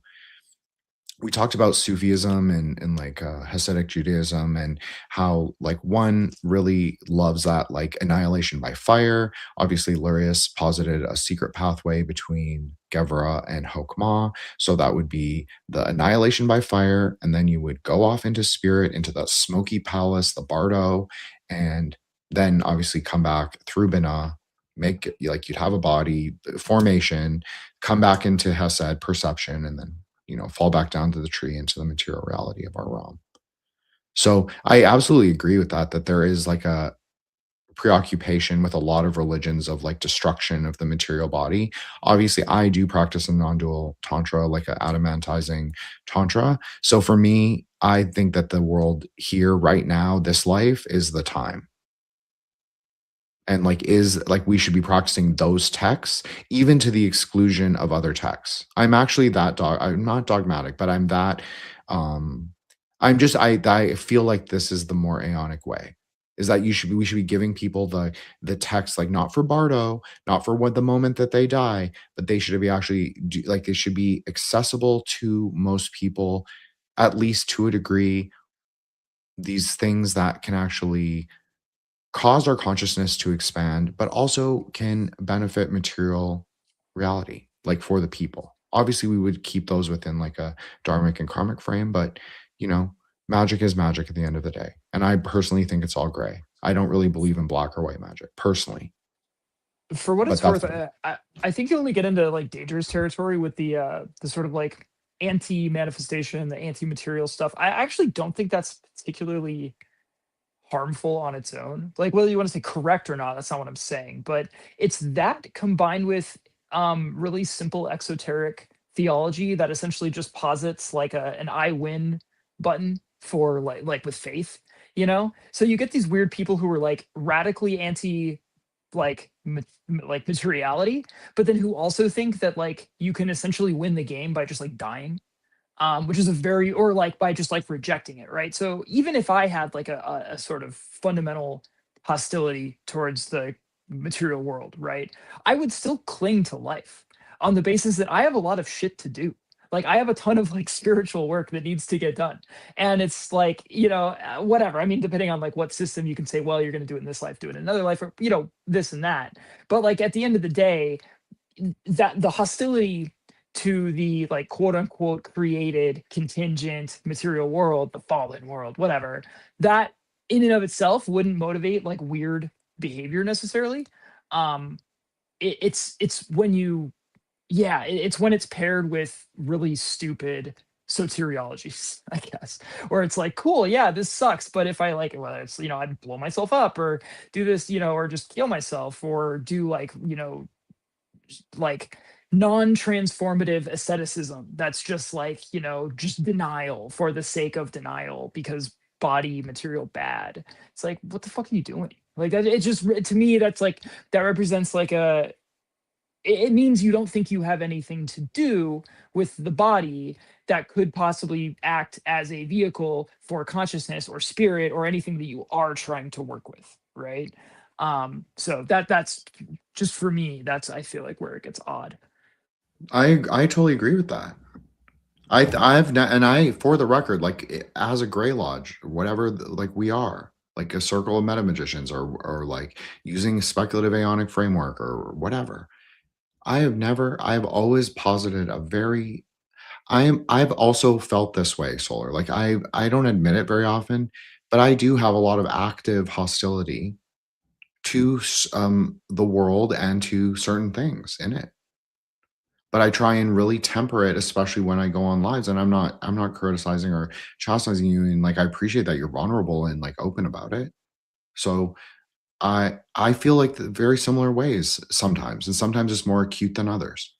But I've always tried to position like whatever framework that we have collectively, if we even have one, and maybe we don't, maybe it's just me sort of like navigating the aether as I think it should be, or at least it should be articulated in like a subtle and, I try and be like, I don't think I'm anything. So, I just try and posit it as that. Like I'm just a simple Dukun. I don't know anything about anything. So, but I am relatively good at certain metaphysics. So I'll try and explain it in a way that I think is closer to the truth. But I always say, like, we have to reconcile like the body spirit paradox within ourselves. I've never rejected the body, and I've never embraced asceticism for like aesthetic's sake. Like, I'm not a right hand pather, and I never would be. I think it actually makes me vomit, if I were being honest. I really don't like a lot of the ideas that have surrounded it and how people understand that thing. And I find it very like people will say it's Gnostic, but I actually find it very anti-Gnostic. Because how can you go to greater knowledge if you are simply for annihilation or simply for the rejection of experiences that we've all experienced already in samsara? So do I necessarily need to go relive every experience? No. But I've never been, I embrace that we are here. I embrace that this is the carnal ground and this is also the garden, and that we can build and path work through it. Which is interestingly even a Hasidic way. I'm studying Netzach right now. And so one of the more Hasidic ways to understand Netzach is like our dominion over the natural world. I'm not saying I necessarily agree with that. I don't disagree with that. I've kind of always said, like, you know, we have to make of this world and the systems that arise from the fallen world, because I do believe we've broken out of the klipas. And I actually, this is me being like a very speculative magician and very like chaos oriented. And if you want to tell me like, oh, Jane is like armchair shit, like shut the fuck up. Okay, I'll be quiet. But I think that narrative is magic. I think that is it's not necessarily magic in like this super mundane way, but I do think that is at least the vehicle for most magic. And I think it's amplified by doing recordings on technological Neo-Atlantean, Neo-Babylonian devices, which I think can be mapped to Kabbalah, and I think also can be mapped to astrology. And I think it makes a lot of sense when you do that, because you'll start to understand, as I said at the very beginning, like there's a relationship between gemstones and the planets, metals and the planets. This is the most, like, this is the oldest, like that's one of the oldest layers, is like the interrelationship between the macrocosm and the microcosm. And like, how far do you understand the microcosm to be? Like, is it you as who you are or who you want to be? Those are two different things even. Is it the secret consciousness that you can access most of the time? Is that where it is? Or is it in your physical body? I would posit it's in all the things. The externality, the internality, and the consciousness layer. So I think that all of those things can be contained in narrative, because it's people's interaction, their perception, their hesed of those things that reveals the sheath or the husk of themselves. Sort of like the initiatic process is the whole world.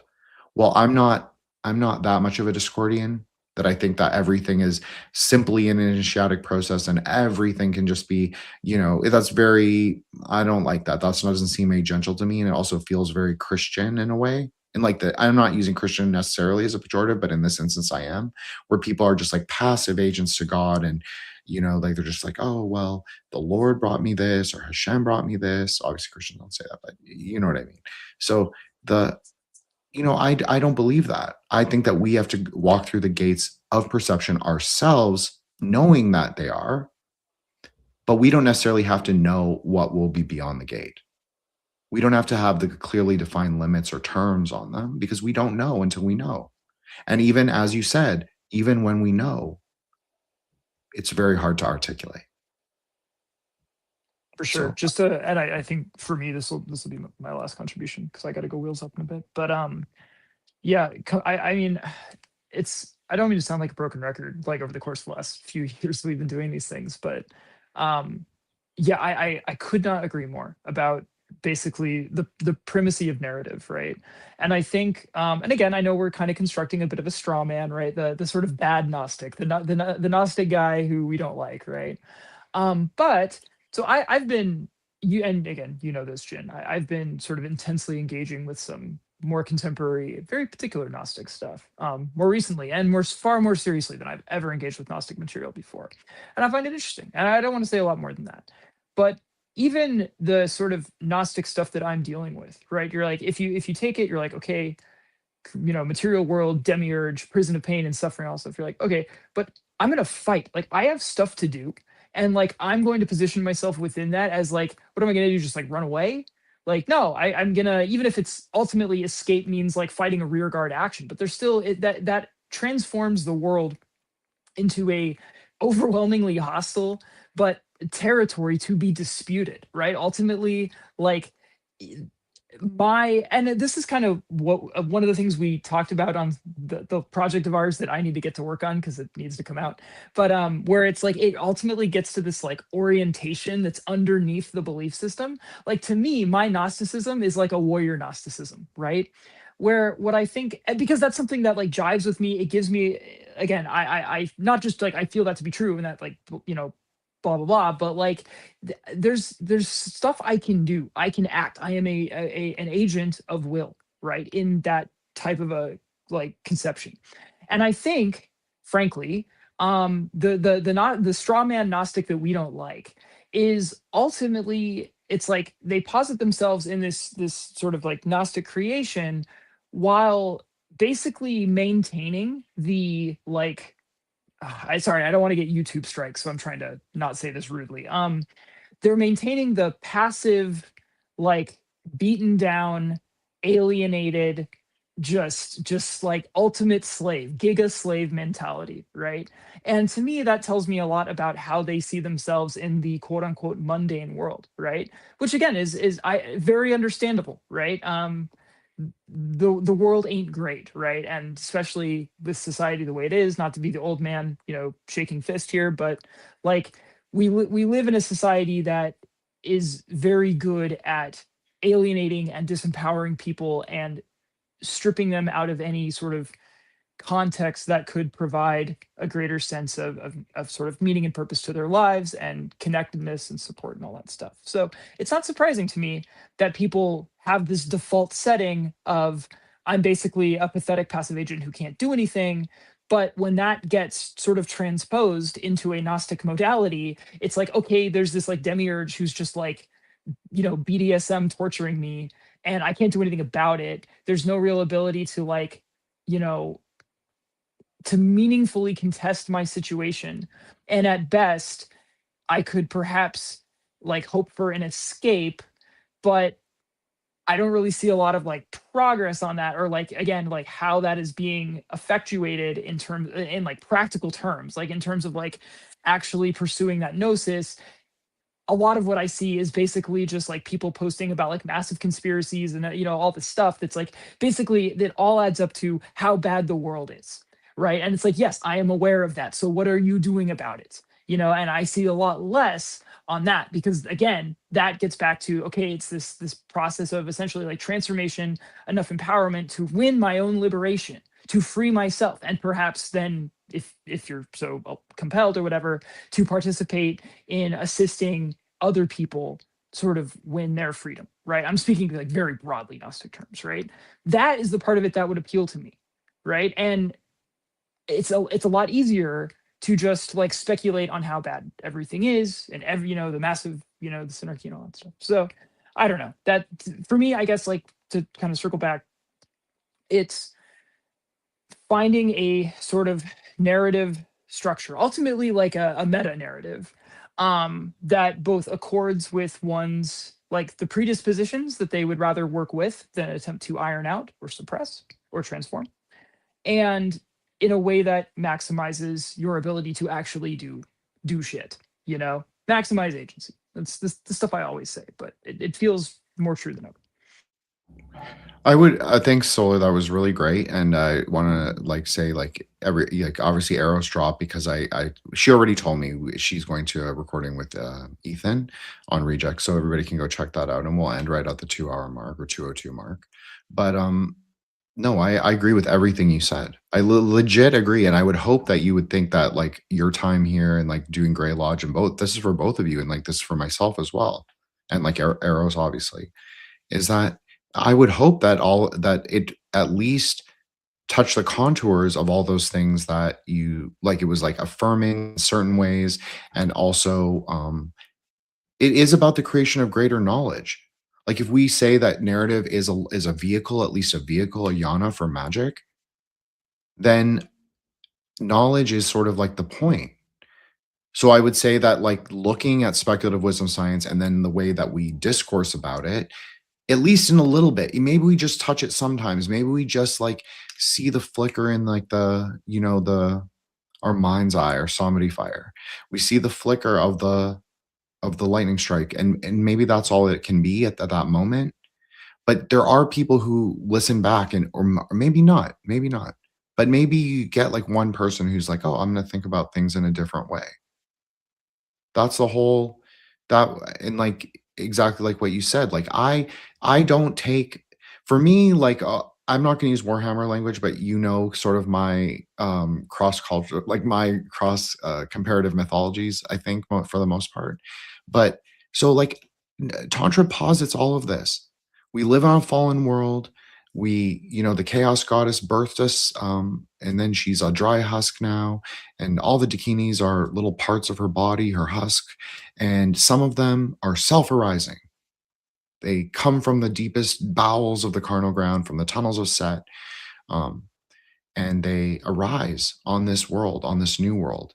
And so, if we're thinking in like my Aeonic terms or like Aeon of the Daughter, she arises, breaks the tunnels, breaks the klipas, and then we're still in the fallen world because we don't necessarily have context or meaning to ascribe to these things that are in flux as well as you know, husks.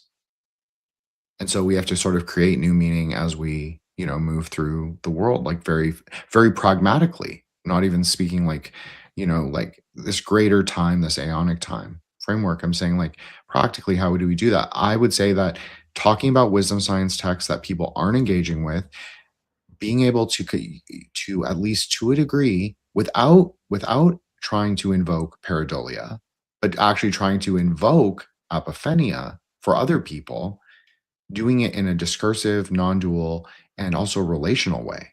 Like where I'm relating it to K-Ball or where you do, because you're really good. And I've always said that. And Joshua's actually gotten so good, like after these 2 years. So I think that's the whole point. Is like we try and do it. We try and like recognize that, yeah, we have to be, as to use your words, beyond good and evil when we're on the spaces, because we can't be mired in our overt concern for karmic implication. We have to at least be free range and free thinking and able to speak as we mostly will with like the constraints of technology and reality. But yeah, I would say that that's what I would hope it would like this is. It's kind of like a you know, totally it's gonzo, it's chaos magic, and sometimes lo-fi, and sometimes there are technological issues, but I think, and you know, they're not structured, but I think that they, to a degree, do like allow people to sort of make higher associations. Because I'll tell you what we talk about. I'm not bigging up on myself. I'm not like saying, "Oh wow, I'm so great." I don't think that at all. I think that we talk about things in a very different way than when I go on other shows and when I interact with other people. And Eros also thinks that is that we just do something very different. And maybe it's because we're a group and there's like we have such different perspectives, but then there are moments that we really coalesce and like you know, refine not only our own individual viewpoints, but where we can say, okay, there's mutual compatibility here. We can actually come to an agreement here. I don't know. That's what I would hope that the book club would be. Generative for everybody. Hopefully for all the hosts. I don't know if we'll do a third part of Apophenion. I did promise Solar that he gets to choose the next book. Hopefully he's not going to take us to some crazy Nazi moon base on the dark side of the moon. But, well, you know, I said it, so I'll let him choose, and we'll go from there. And I thank you guys both, like Solar and Joshua, the branch. Obviously, you both have episodes coming up on my show, as well as both of you are recording very soon. And I really appreciate it. And I appreciate that, you know, we've maintained like a friendship for all these years and like the ups and downs of it. And I think it's been cool though. I've had fun. And I think that's kind of the point, but I don't want to say it in like the facile, like third world Zoomer way, where it's just like fun. Like, what does that even mean? I mean, actually, I've learned a lot from both of you, as well as Eros, as well as like just doing the spaces in general. Like, I have changed. I have actually changed. Like the person that I was 3 years ago, the shy person that could not articulate himself. I don't feel like that person. Sometimes I do, but most of the time, no. So I would say I've changed. So I would hope that's true for everybody and obviously for the Grey Lodge in general. So it can be an agent for people to at least perceive like the sheaths and the husks of their own perception. So I'll let you guys close out. So what do you guys, if you have anything to say or plug, please do so. Solar, why don't you go ahead since you want to drop, and then Josh can go. Yeah, no, I don't have anything to plug. We got some stuff. Again, we're always working on stuff, but there's never enough time in the day. Yeah, no, just echoing that, not to get really cheesy about it, but among all the stuff that you've said, and we touched on this when we did that like little anniversary stream, right? I think it was like the if it was the 1 year, the 2 year, I don't even remember when that was. It feels like forever ago, so it might have been the one. Um, when I was getting into esoteric stuff, right, wished I couldn't find any sort of like documentation of people deepening their involvement with this stuff, right? In the same way that like you can trace like intellectuals, academics, people who write for a living, right? So they're leaving this trail of work product behind them, right? Whether articles, papers, books, whatever. You can see their development in real time, right? Over the course of years. You can see their research interests change and evolve and how they're connecting with ideas and how they're, understanding that sort of unfolding process of their life and their vocation. Um, Occultniks are really, really bad at that because I think just like we were talking about narratives, right? We relish in our ability to a very great extent anyway, constantly update and rewrite and re-mythologize ourselves, which is great, and that's kind of baked into the cake once again of like what it means to do this thing. But it also means that it leaves a very obscure record um, for other people to learn from, right? Because we tend to be selfish motherfuckers, right? And so one of the things that I really have grown to appreciate about this, again, besides all of the benefits that that we enjoy as participants, right, is that for better or worse, we're leaving a documentary trail, right, of this process. And again, it's not that anyone has any particular interest in me. Most people, I think, have a greater interest in you, but it doesn't really matter, right? You can see this thing happen kind of in real time, and that's just not something that really existed in the space, right? And so I appreciate it just in terms of like that we've kind of like brought that into existence and had the sort of the vulnerability and the chutzpah or whatever to leave it up, like we're not scrubbing the record, right? That's honestly very like that's cool. And I don't know, like again, it's not that this will be so important for posterity or whatever, but like I legitimately think that that's like an important type of document or text if you want to look at it that way. Yeah, it's a very cool thing that we've been able to do. So yeah, that's all. Thanks for having me on as always. Yeah, that was great. Thanks, Solar. I mean, that's what it was. It was like crazy K-ball genius, Jin, or whatever. And I had an idea, and I was like, let's do, live Gonzo e-zine spaces. And obviously, there must be something that I don't know. It is cool. I like that we did. I always say like it's for the Aether Wave archive, and that's legit. That's like the truth. It's like we've sprayed our graffiti all over it, pink and green. So it is what it is. Yeah, it is cool. Joshua, please go ahead. Thank you so much for hosting, and I think we'll be recording. What is it, Sunday? I think. So yeah, that'll be a lot of fun. Saturday. I got it written down in my planner. So, but anyway, yeah, that's going to be fun. And again, I just did a Dark Maga episode with King of Cups. We discussed data centers and tech elites and all that sort of stuff. We also discussed the Odyssey movie that's coming out and all the woke garbage that comes along with that. But anyway, if we do discuss Nazi moon, whatever, spaces or whatever, we could use the Hyperborean Moon Lords title for that. Just saying. And I did have a joke.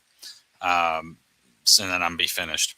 So I know Jews don't really work, but if one were to be using a chainsaw and cutting down the Kabbalah tree, what brand chainsaw would he use, right? It would be a Husqvarna. Oh, I'm sorry. I'm done. Okay. Thank you, guys. No, thank you. That was great. That was a good dad joke. Good Kabbalah dad joke. That's actually fusion. not a bad dad joke. As far as dad Thanks. jokes go, like, you know, yeah. Both of you do like your dad jokes, I have to say. I'm just saying. Just saying. Anyways, not to call either of you out, but I mean, Josh was kind of like out of the closet for his dad jokes, but it is what it is. So yeah, I agree. Like, yeah, I said Solar can choose, so he gets to choose if he wants to, whatever it is. I don't want to put preconceptions on it. Maybe it'll be something crazier. Who knows? We'll have to find out. But yeah, if we do that, I will title it after Eros's great suggestion, Hyperborean Moonlords or Hapoborean Moonlords or whatever portmanteau we want to play with that week. So next week will be Witsa, which is the Burmese component to our like Thai, Southeast Asian. I called it the Sinister Traditions of Southeast Asia, Sorceress and Sinister Traditions of Southeast Asia. So it'll be 1 to 4 parts. We'll see, like it'll be alternating weeks, and we'll just do book club on alternating weeks, so everybody can like come and go as they will, as we always say. And so as we end, I just want to encourage everybody, like meditate, do sadhana. If that is going to church for you, then that's what you should do. If that's like doing Loyola's exercises, that's what you should do. Like, I'm not here to tell people what they should do or, and I want to say like, you know, Solar said like people are more interested in me. I don't think that's true. Not to correct him and like that they're not interested in like what he has to say. I think it's in the dialogue. I don't think I'm above anyone. And like, yes, I do go out on shows. I actually a lot of the time go out on shows to make sure that like the lodge gets promoted, like our book club, and especially since we've transitioned to YouTube, I really want us to hear, I want people to hear the dialogues. People can go to Spotify and listen to Threshold Saints. Of course, I love my show, and both of you have been like major pillars, like pylons that have like allowed me to actually have a show. Wouldn't really exist without either of you. So I don't want to like, I'm not diminishing your work in any way. I just want to say, but when even though I moderate the Grey Lodge spaces, I don't want it to be the Jin show, and I never did. And that's not like an ego cutting thing. Like, it's really not like a secret Trek show thing or anything like that. But you could say like that is often how I feel, just sort of in perception.